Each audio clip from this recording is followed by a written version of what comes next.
Oke, saya mau bahas di sini mengenai video tentang ini eh kasih solusi yang bahas sama Nico Julius tentang bedah cara kerja algoritma Instagram. Nah, di sini dia ada ngebahas sedikit tentang periklanan. Nanti kita langsung lihat prakteknya gimana, tapi kita tonton dulu ya sekilas di ini menit ke 1 jam 11:33 deh kayaknya tadi. Coba kita dengar sama-sama ya.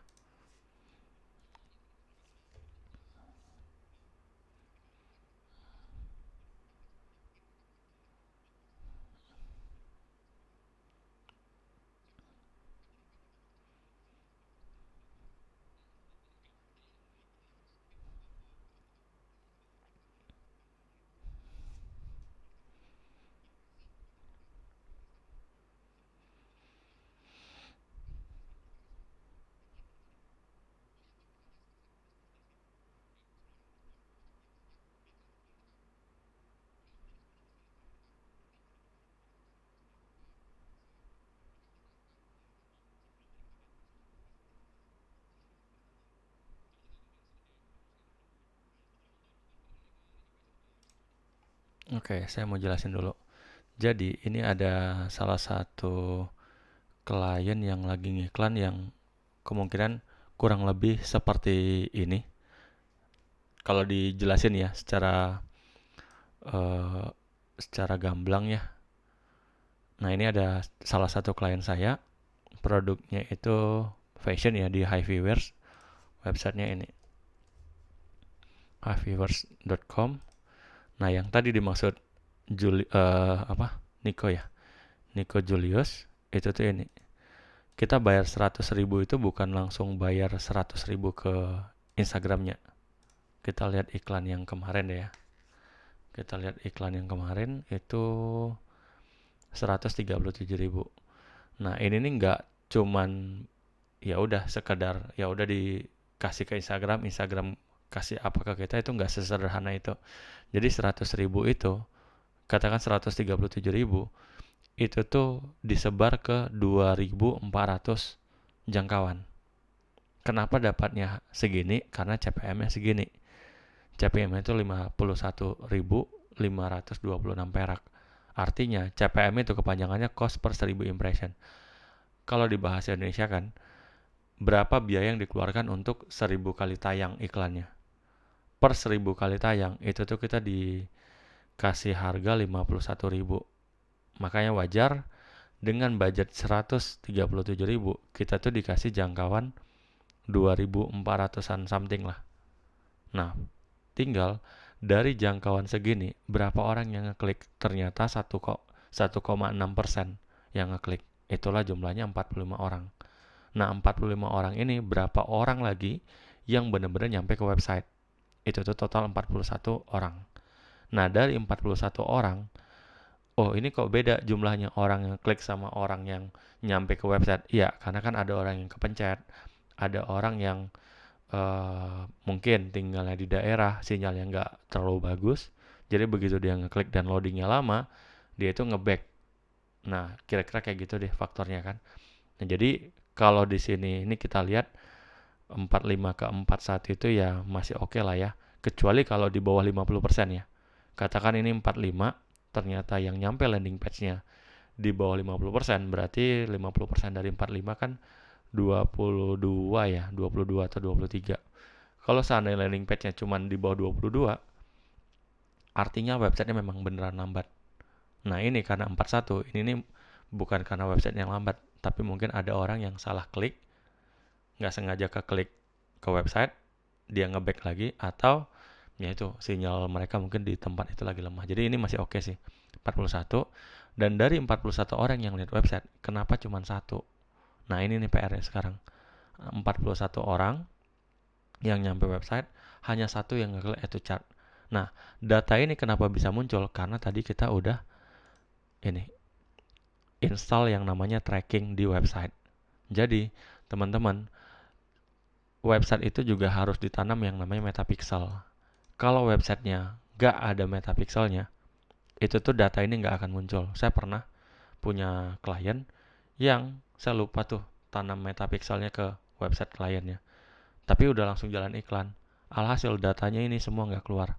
Landing page yang nggak ada, add to chart yang nggak ada, link kliknya tapi ada. Tapi kenapa link kliknya ada tapi landing page yang nggak ada? Itu tuh gara-gara link klik itu masih di Instagram kontrolnya. Begitu kita link klik, itu tuh kan dia bakal ngebuka browsernya Instagram.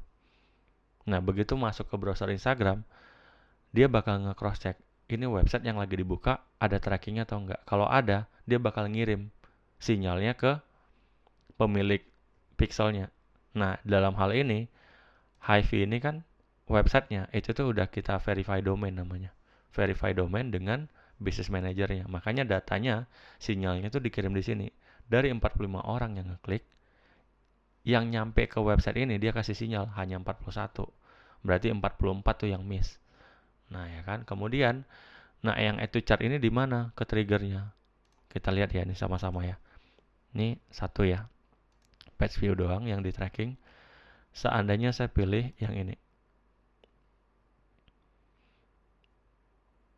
Kita lihat ada dua tuh. Tadi page view doang, sekarang udah ada view content. Artinya di sini trackingnya ngebaca kita nih lihat satu konten lah. Ya memang ya tadi kan kita pilih bajunya kan. Berarti kita udah dianggap lihat satu konten. Ini bajunya. Nah kalau kita klik add to cart, nah kok nggak mau nih? Iya pilih dulu ini. Pilih dulu. Lihat ya ini dua. Masih page view sama view content. Kalau kita klik add to chart, ini lagi loading ya. Ke trigger tuh. Sorry. Oke. Add to chart. Nah, si website ini akan mengirim sinyal. Muncullah di sini satu. Nah, jadi sekarang problemnya adalah iklan ini sekarang fasenya itu, oh ya ini belum dibuat ya.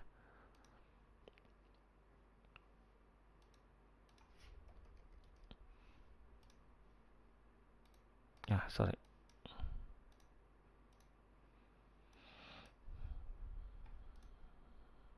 Oh, iya, iklannya lagi mati. Udah saya matiin tadi soalnya. Nah, jadi fase iklannya sebenarnya tadi itu sebelum saya matikan itu tuh learning limit. Nah, pokoknya lagi learning deh. Nah, lagi learning, jadi kita lanjutin video yang ini ya. Saya mau kasih tahu tuh apa yang mau saya jelasin.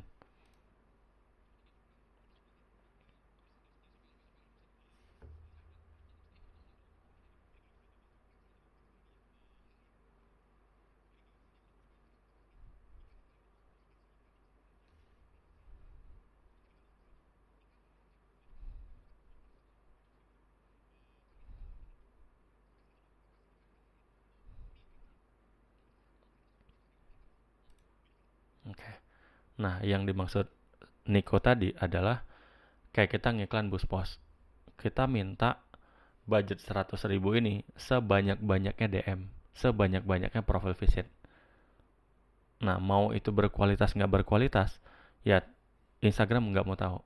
Pokoknya iklannya hanya menuntut hasil WA apa DM-nya nambah atau profile visitnya nambah.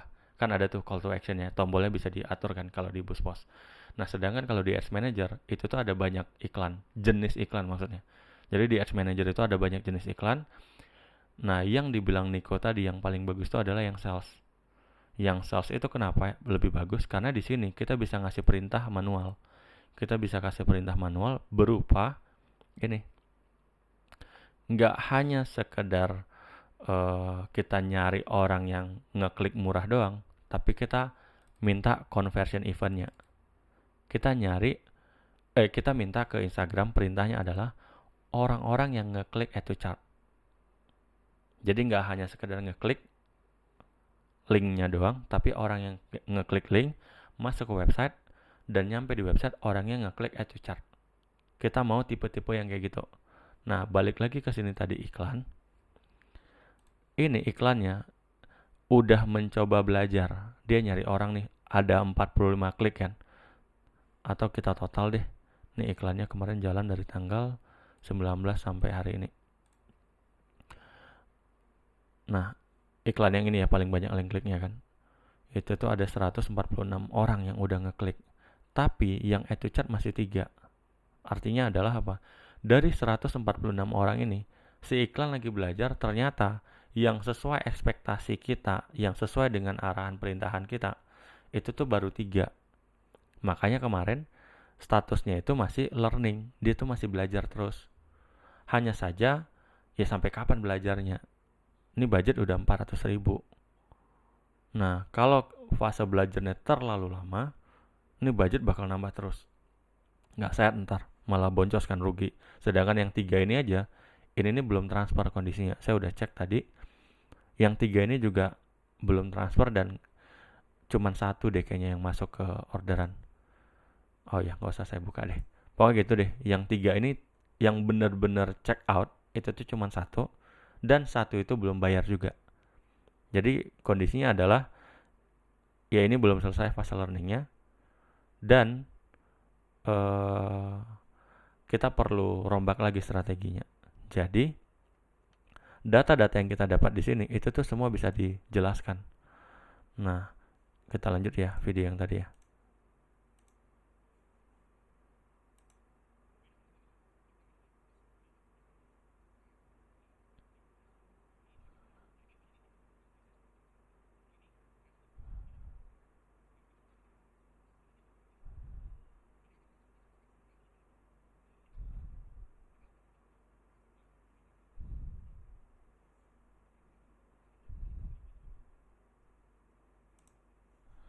Itu tadi istilahnya iklan kita yang ini itu tuh kita ngasih tahu carikan kita pembeli kita itu yang ngeklik add to chart, bukan yang ngeklik WhatsApp ya. Ini memang ada tombol WhatsAppnya di websitenya, tapi kita bukan minta orang yang ngeklik tombol WhatsApp, kita minta ke Instagram orang yang ngeklik tombol add to chart. Jadi dia lagi berusaha nih sekarang iklannya dari yang ngeklik tadi nih ya, yang ngeklik 146, yang nyampe ke website itu 115, ternyata yang ngeklik baru 3. Nah ini nih yang sesuai kriteria kita tuh baru 3 tipe tuh. Nah dia bakal nyari terus tuh audiens-audiens yang lain, nyari yang mirip tipe kalian kayak 3 ini. Nah itu butuh waktu sama butuh budget. Nah tinggal kesabaran klien deh. Kalau klien mungkin masih ada budget untuk diteruskan iklannya, ya ini bakal selesai fase belajarnya, fase learningnya. Tapi kalau budgetnya terbatas, ya opsinya dua, dilanjut atau diubah lagi strateginya. Siapa tahu dengan ubah konten atau mungkin ubah harga atau mungkin apapun itu yang diubah, hasilnya bisa lebih bagus. Karena saya pernah kayak gitu. Saya udah pernah ngalamin kayak gini. Kemudian begitu saya ubah konten, ternyata hasil lebih bagus. Nah, atau pernah juga saya turunin harganya. Hasilnya juga lebih bagus. Karena kan ini link kliknya, iklan ini kalau diklik, itu tuh munculnya ke sini. Oh, kita buka aja deh. Ini iklannya ini. Kalau orang ngeklik link di iklannya, larinya kemana sih? Oh, sorry. Iklannya itu lari ke sini. Link kliknya.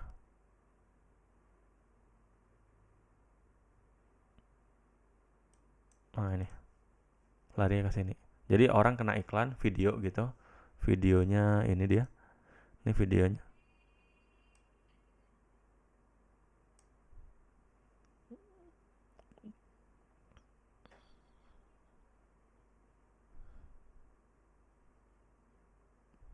Oke, itu iklannya. Begitu orang klik order now, nih coba ya, ini tampilan story-nya kayak gini. Nah, kayak gini reelsnya juga. Jadi begitu orang ngeklik order now, lompatnya tuh ke sini. Nah, jadi kalau seandainya orang lompat ke sini kemudian, wah kaget lihat harganya dan gak jadi beli, bisa jadi. Makanya orang gak klik add to chart, ya kan? Atau orang bingung cara check outnya juga bisa. Jadi itulah tujuannya kenapa kita harus buat story selalu, supaya ya mengedukasi juga. Ya mungkin aja ada orang yang bingung. Kayak gini tadi misalnya belum ada. Nah ini kan gak bisa diklik nih. Kok gak bisa? Karena belum dipilih ininya. Coba dibuat story tentang cara order. Nah baru bisa di add to chart kan. Nah itu dibuat di story, dijelasin. Atau mungkin Ini padahal ada juga promo. Jadi walaupun harganya segini, ini nih bisa potong promo 100.000. Jadi 687 jadi 587. Itu kan lumayan legit juga. Nah, kalau dikasih tahu di story, ya siapa tahu si konsumennya ngelihat di story kan. Itu atau apapun lah usaha dikerjain supaya apa orang yang udah nyampe ke sini itu tuh bisa convert. Nah, ini kenyataannya orang yang udah nyampe ke situ yang convert cuma 3. Bayangin 115 ke 3 itu tuh nggak sehat. Yang sehat itu minimal 10%. Nah, kalau yang ini dari ribuan orang yang ngeklik itu hanya 146, ini nih masih wajar. Jadi ibaratnya dari 8.000 orang lebih ini, KPI-nya itu 1% minimal. Jadi minimal 80 aja itu udah lumayan oke. Tapi ya kalau bisa di atas 1%. Kalau di bawah 1% itu tuh udah parah, pasti saya stop iklannya. Ini masih aman lah, 1,5% kan. Nah, tinggal 1,46 ini ke 115 itu tuh harus di atas 60%. Ini udah di atas 60% nih. 115 dibanding ini kan. Nah, dari landing page ke add to chart-nya ini yang nggak wajar. Minimal tuh 10%. Nah, ini kan nggak nyampe nih. Kalau 10% berarti harusnya 10 atau 11 lah. Ya kan 10% ya. Ini nggak ada. Ini cuma 3. Berarti bisa jadi harganya kemahalan atau bisa jadi audiens yang dijumpain sama iklannya itu tuh belum ada yang cocok. Karena saya pernah kok jual harga yang lebih mahal lagi tetap aja laku. Cuman balik lagi ini Instagramnya ini. Saya buka dulu. Instagram Hive ini masih baru banget memang. Masih 57 followersnya. Jadi secara angka kecil artinya secara iklan. Ini iklannya juga lagi keras-kerasnya belajar. Karena dia lihat followersnya itu belum mateng lah istilahnya kan. Belum punya data yang banyak. Ya dia lagi meraba-raba nih. Nyari yang sesuai dengan segmennya di sini. Kalau seandainya followersnya banyak dan sesuai dengan market harga segini, itu tuh cepat juga nemunya. Nah, tinggal waktu kan. Ya itu, lanjut lagi ya.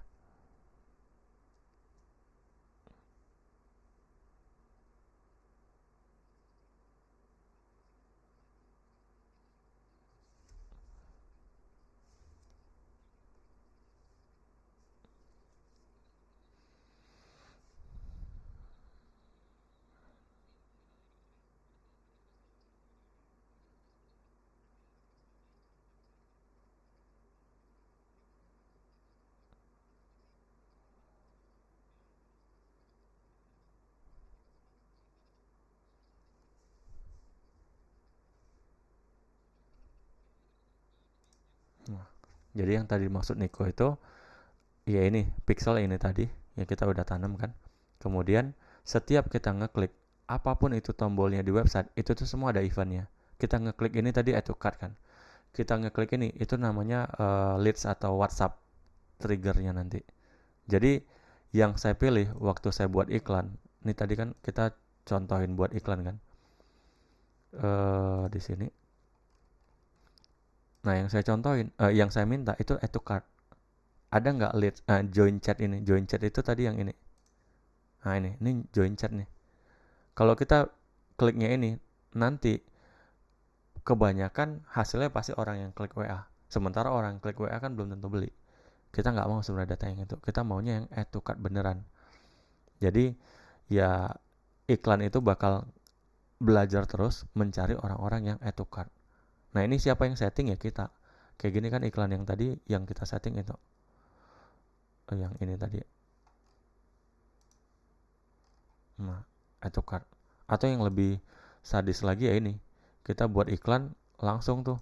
Kita mintanya purchase orang yang udah bayar. Cuman biasanya kalau orang yang langsung purchase dipilihnya, itu tuh makin susah lagi iklannya belajar. Add to cart aja susah, dapetinnya apalagi purchase kan. Karena purchase ini biasanya orangnya udah add to cart tadi, udah isi data, udah transfer, baru dia ke trigger purchase-nya. Jadi lebih panjang lagi dan lebih sulit nyari orang kayak gitu. Tapi kalau sekedar add to cart, menurut saya masih jauh lebih gampang ketimbang nyari purchase. Jadi cara iklan itu kurang lebih seperti yang tadi. Jika ada yang mau ditanyakan, silahkan japri ke saya, WA, atau mungkin bisa tanya saya dari DM Instagram. Oke, thank you, gitu aja. Sampai jumpa di video berikutnya.